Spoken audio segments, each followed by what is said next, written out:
Oremos.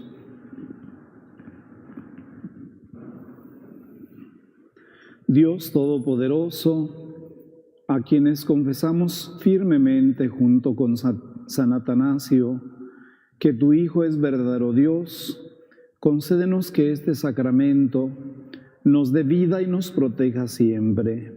Por Jesucristo nuestro Señor. Que el Señor esté con ustedes. Y la bendición de Dios Omnipotente, Padre, Hijo y Espíritu Santo, descienda sobre ustedes y los acompañe siempre. Hermanos, glorifiquemos a Dios con nuestra vida. Vayamos en paz.